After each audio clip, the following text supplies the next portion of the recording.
Fade in. One grey cold afternoon of February, 1921. Berlin, Weimar Republic. Sound of the city. A melange of horses clip-clop, voices and car horns in the distance. Steps, crescendo.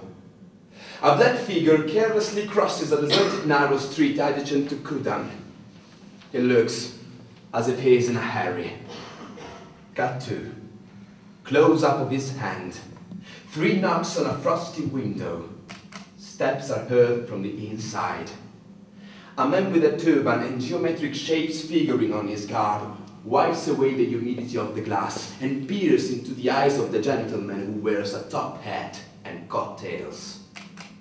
The gentleman, Bruno Taut, instantly reaches for his spectacles and gently places them on his nose. The medium scurries to the entrance and swiftly opens the doors with a thick Russian accent. Good day, sir. May I be with a thick Russian accent. Good day, sir. May I be of with assistance? a thick Russian accent. Good day, sir. May I be of assistance? Looks around him. Low voice. His vision is unclear. He needs a new prescription for his lenses. The medium steps aside and waves the gentleman into his shanty home. Widen to reveal. 9 men sitting at a table, peering back at him. All are wearing round spectacles and dressed in evening wear. Freeze frame. The Round Glasses Secret Society, founded in 1919 in Weimar, dissolved only 2 years later. This is the 5th and most crucial meeting for its 10 men, conducted, as you might observe, in the utmost secrecy. The oldest of them, an ascetic barded man, barks. Bruno, I request to know the reason for your tardiness. Taking off his hat. I apologize for my late arrival, Professor Fischer. I was just coached in from Magdeburg.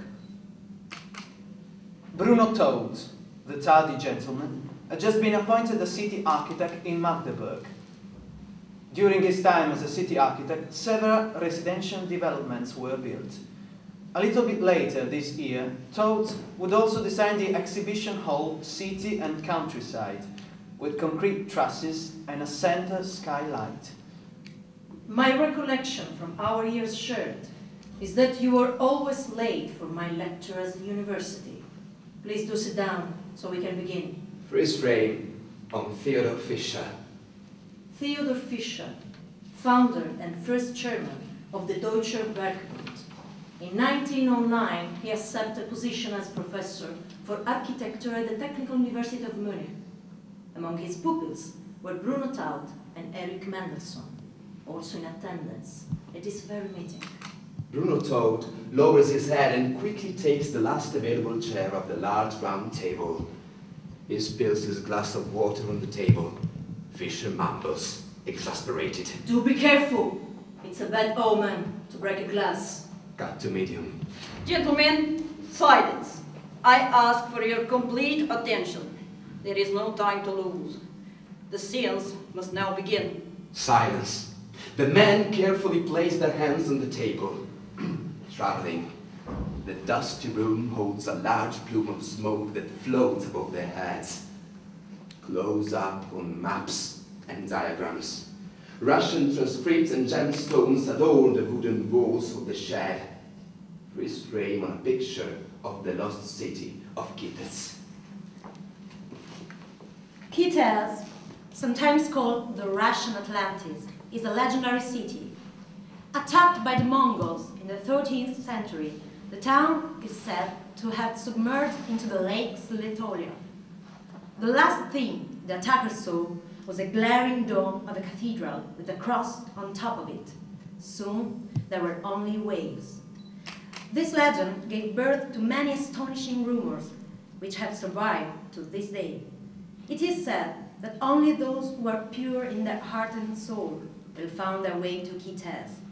Some people say that the most pious individuals may actually see the lights of religious processions and even buildings on the bottom of the lake. The medium eases himself into his throne-like chair.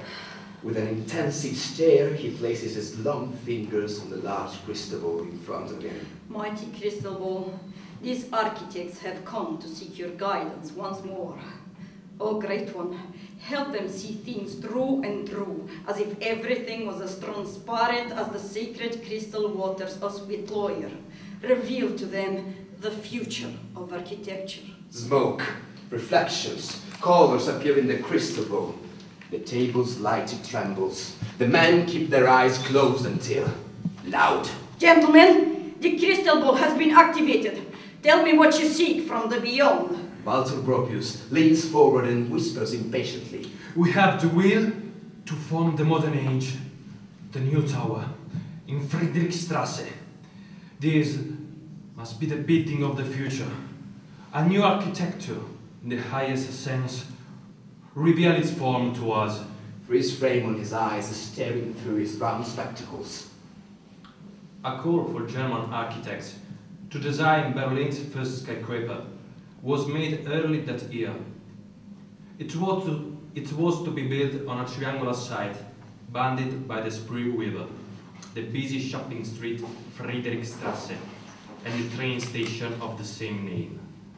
The competition drew in 140 entries, as well as a sprawling interest from architects, artists, and the general public. This in turn generated debates about the future of the city and represented hopes for the new beginnings after Germany's defeat in World War I.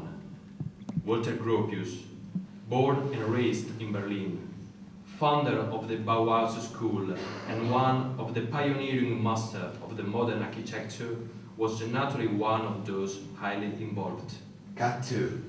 The medium starts to mumble in a foreign tone. His eyes go white. The smoke above their heads begins to swirl.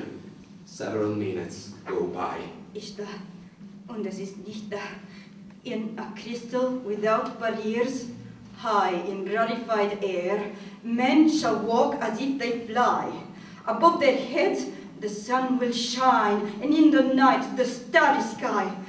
An illuminated edifice, noticeable yet not quite visible, a great membrane full of mystery, delicate yet tough. Arthur Korn interrupts. A glass tower. The 9 men in the room stare at each other with excitement. Long live the transparent. Long live the clear. Long live the crystal. Oh, my beloved brother Max. Turns to the man next to him. What a colorful future I see in the glass sculpture. We'll suspend the force of gravity and overcome the obstinate solidity of matter. The new spirit of community will be born in this glass temple.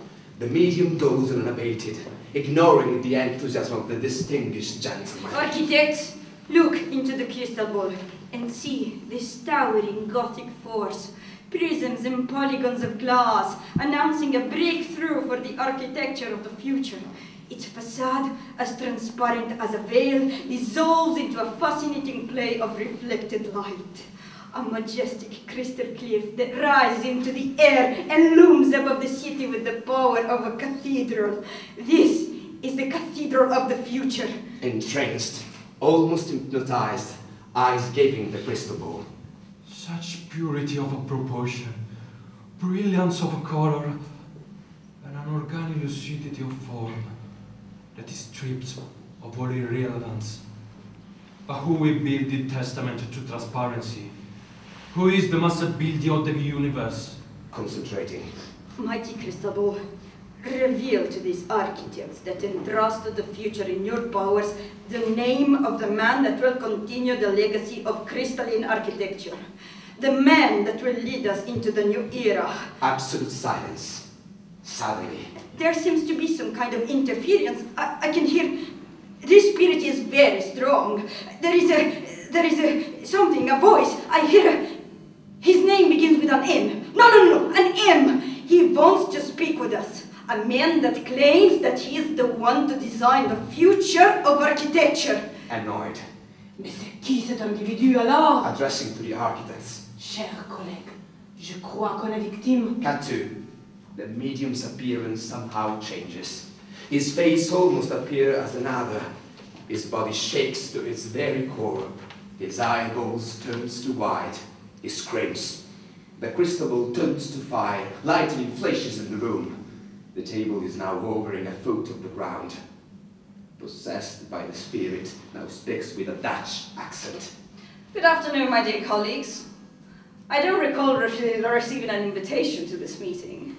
It seems, however, that I am the focal point of your reading. Allow me to introduce myself. Mies van der Rohe. The architects are petrified, unable to speak for a few seconds. Eric Mendelssohn standing out. Mies, your building has the truthfulness of a naked man. I have nothing to fear. I will follow you into the path of renewal. I came to recall you to order, fellow architects. I'm afraid you're terribly misled and lost in the realm of fantasy and utopia and leap to conclusions that logic cannot reach.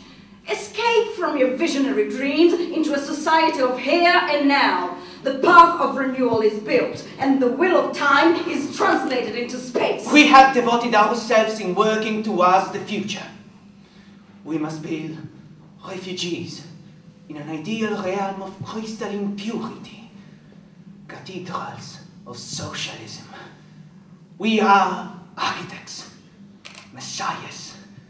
Our ideas become buildings, bringing happiness and making people aware that they are part of one great architecture of a community far up in the mountains next to our Father. God is dead, dear Bruno. The focus must shift from the imaginary realm of cathedrals into the concrete world of a mechanized present that requires direction and order. We must now show passion towards the objectivity of rationalism. Cats. No! I am disgusted of the materialistic society. It's rationalism and imperialism that we blame for the devastating war. Why should we exclude ecstasy? I that possess the objective truth. I reject with all my power your high-flown utopias and ecstasy and illusions. The beautiful is in the necessary. Shouting, lifting up from his chair.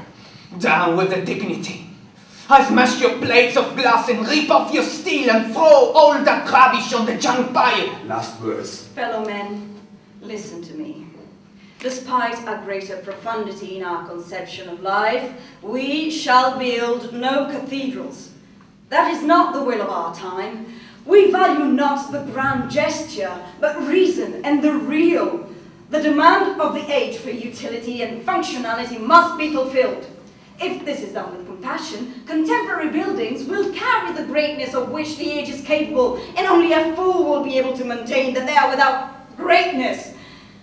We can neither shape the future nor the past, dear colleagues, only the present. This is true creative building, creating form out of the nature of the task and with present-day means. This is our work. The medium takes the crystal ball into his hands and fiercely throws it on the floor. Fade out.